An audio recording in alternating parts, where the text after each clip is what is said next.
Hello lovely people, welcome back to my channel. I hope you are all well. Today we are going to do our review for Becoming Nancy. So if you want to know my thoughts, my feelings and everything in between about this beautiful show, stick around and we'll get into it in 2 whole seconds.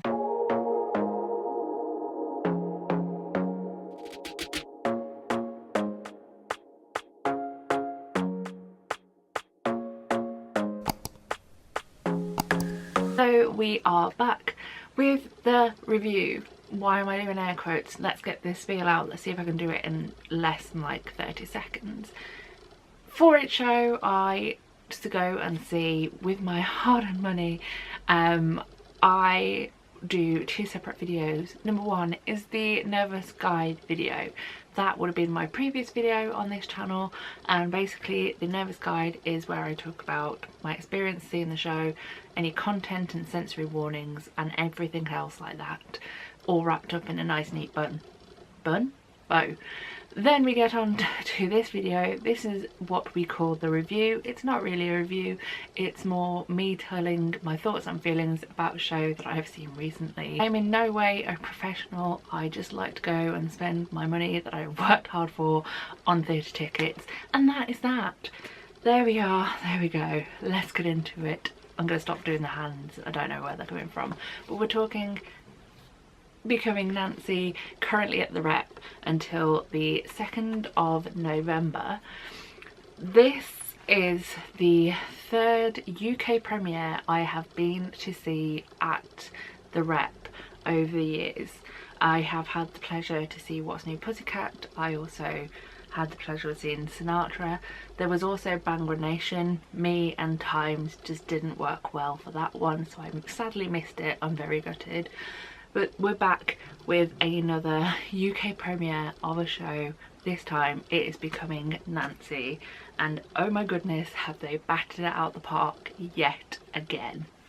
So the show Becoming Nancy has come about via an adapted version of a novel of the same name written by Terry Ronald. Now, this show itself has a book by Elliot Davis, but the great thing about this show is that they haven't just created the music book and the book, because they've also been part of the creative team for this show. So just getting my notes so I don't make a meal out of this, but the book of the show, like I said, has been written by Elliot Davis. The music and lyrics have been written by Styles and Drew, but there is also additional songs which have been written by Elliot Davis, Terry Ronald and George Styles. And then, just to top off the creative team at large, it's been directed and choreographed by the one, the only, Jerry Mitchell. I mean, when you've got a team that strong, you know it's going to be a good show. So to give a bit of a backstory to the plot of this show and the story behind it, the main portion of the show is following the life of one young man by the name of David Starr. He is in 6th form in college in a London borough, East Dulwich. Oh, my brain works. And it is all set in 1979. Now, David Starr is just a regular person in their formative years at college. He is a big fan of music, he is a big fan of theatre, and he is unexpectedly cast in the show of Oliver as Nancy by the casting director, who is one of the teachers.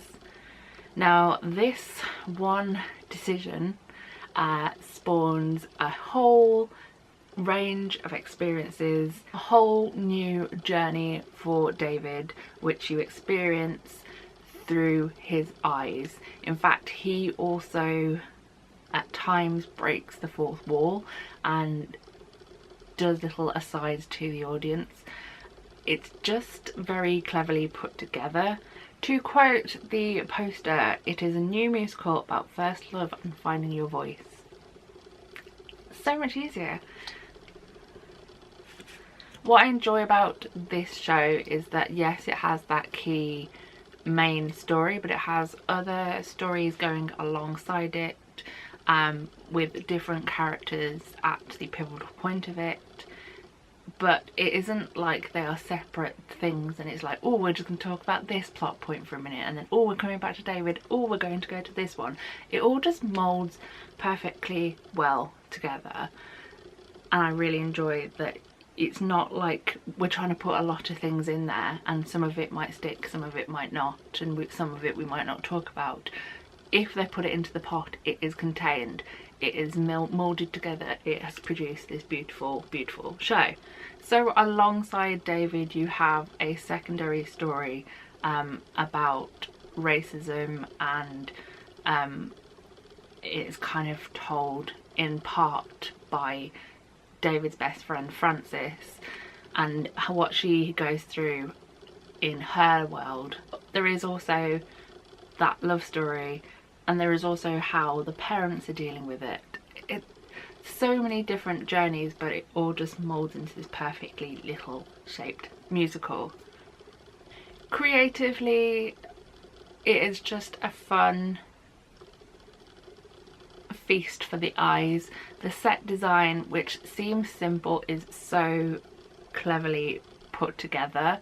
For the most part, there is just like a school, I'd call it like a school assembly space.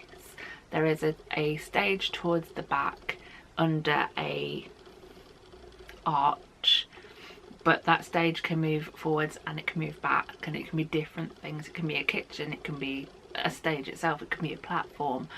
It's very cleverly put together, and the designers are David Rockwell and TJ Greenway. I really enjoyed looking at every little aspect of this set design, and I just thought it was really, really clever and brilliantly put together. I also really enjoyed the costumes. Of course, this show is set in the late 70s, so the costumes kind of go alongside that. There is the flares, there is the loose fitting clothes, there is the tight fitting clothes. Everything is of the period as my brain would put it, because obviously I didn't live through the 70s, but it's just very fun to look at. There is definitely some outfits that I would like to put on myself, namely the Kate Bush one, but that's a story for a different day. And the costumes have been designed, I probably should say, by Jean Chen. I think it's safe to say creatively, from set and costume to lighting, which has been designed by Philip Rosenberg, to everything about it was just aesthetically pleasing, aesthetically just a joy to watch, and it's just beautifully put together by the whole creative team. And then we move on to the cast. What a cast it was. So I feel like the first place to go is with our main star, no pun intended, David Starr, who has been played by Joseph Peacock. An excellent storyteller, an excellent lead person, told the story of David so well. The little looks and moments with the audience, although it's not interaction, he is breaking that fourth wall and he did it brilliantly. I really, really enjoyed it, and I also really enjoyed his chemistry with Maxie, who is played by Joseph Vella, and also Frances Bassey, no relation to Shirley, who is played by Paige Petty. I really enjoyed that trio, especially in the song Just for Today.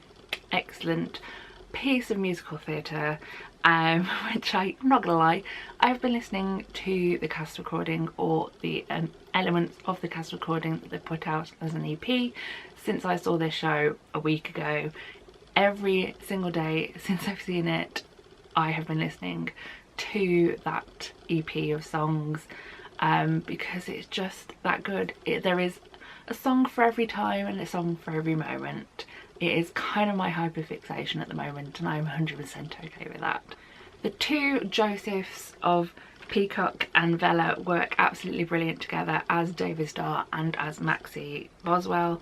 Obviously most of this story is about their newfound love and how, in the time that this is set, all of the various things that they have to go through, and at a young age.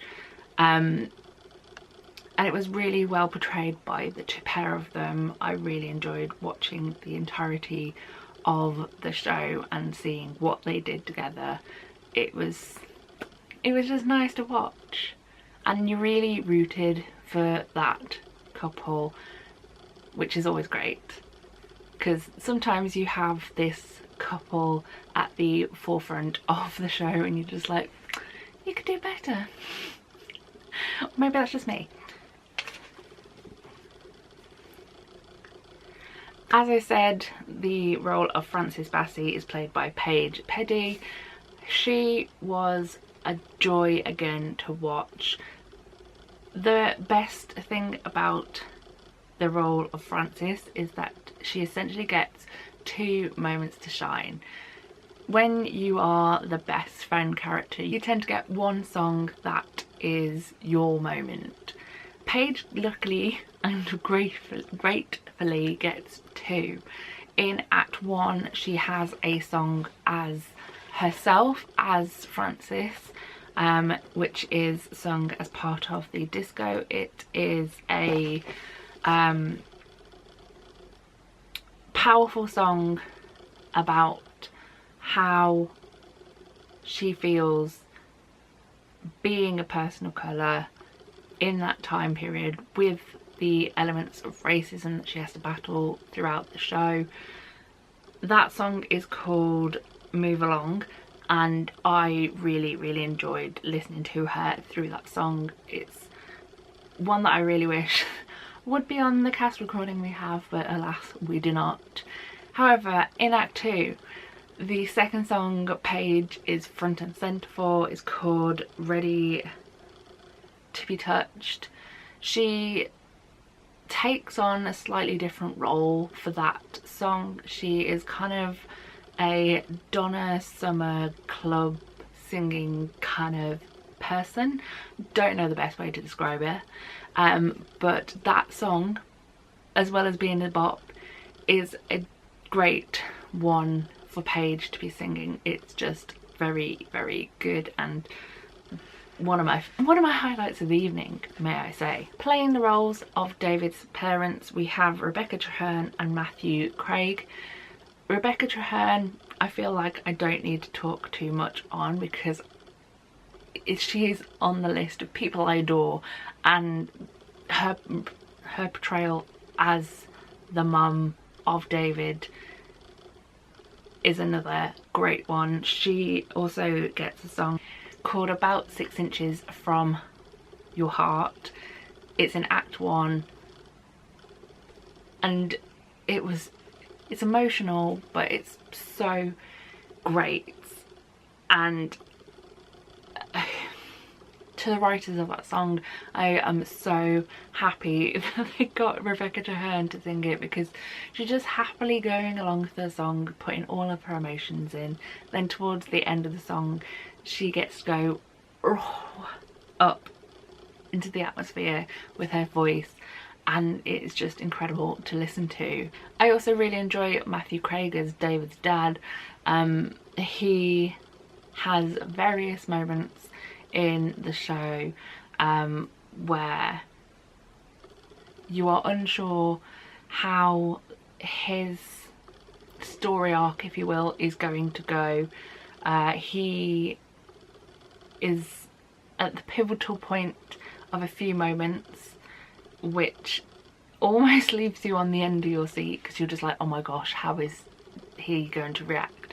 And I just really enjoyed both parents' portrayals of their characters, if you will. Another performance I really enjoyed was the role of Aunt. I don't know what I don't know what team I'm in for that one. Aunt Val. Either way, it's played by Genevieve Nicole. Oh my god, new favourite person has been unleashed. I absolutely love Genevieve in this show, playing the role of Aunt Val. Her moment singing on the night bus in Act 2 is an excellent one. But on top of her playing that role, she also kind of gets to have fun in a different character. Throughout the story, David is kind of followed slash supported in a way by 3 celebrities. They come effectively out the woodwork, or out the wool work. We'll work with it. And they are Sting, they are Blondie, and they are Kate Bush.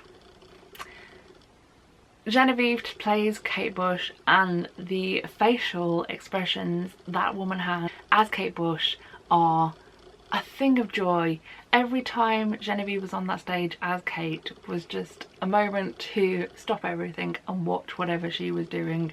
It was so fun to watch, and one of my highlights of the show.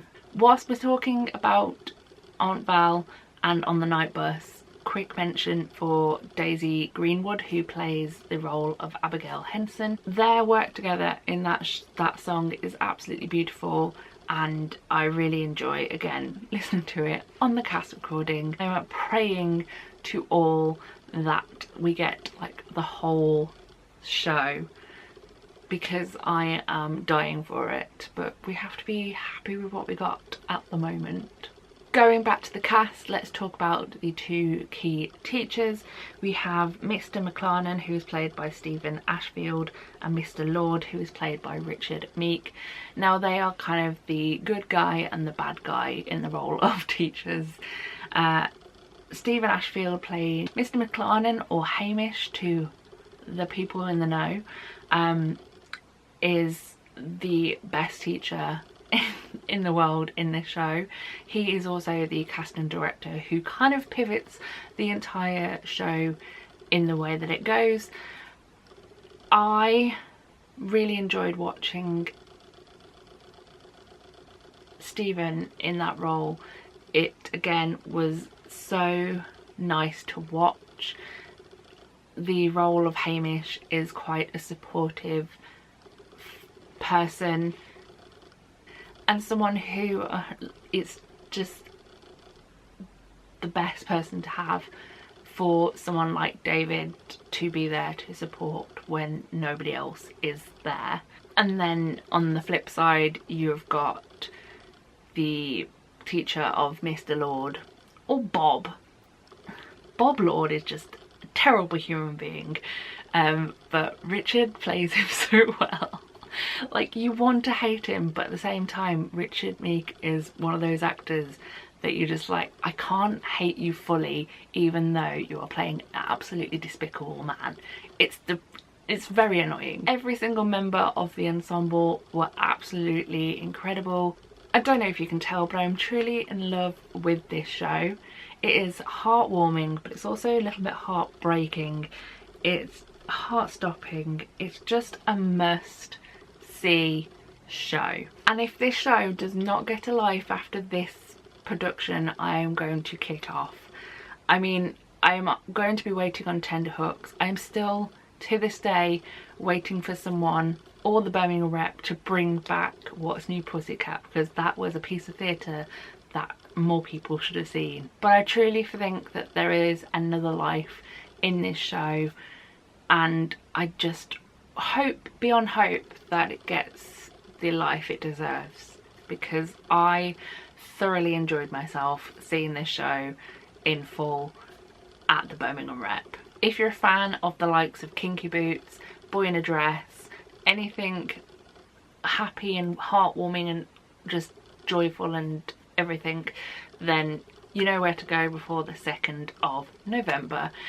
But I feel like this love fest needs to come to an end. If you can't tell from the review / chat we've just had, and by the fact that if you see in the title of this video, it's a 5-star show for me. It's one of my highlights of the year, and like I said, a week on, I am still daily listening to the show on Spotify.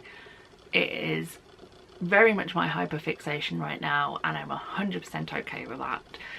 But there we go, I've wittered on for long enough. I'm going to leave you be. So thank you very much for watching. I hope you enjoyed. I hope you come back next time for more theatre based chats and the alike. But all that's left to say is the usual: so long, farewell, auf Wiedersehen and goodbye. See ya.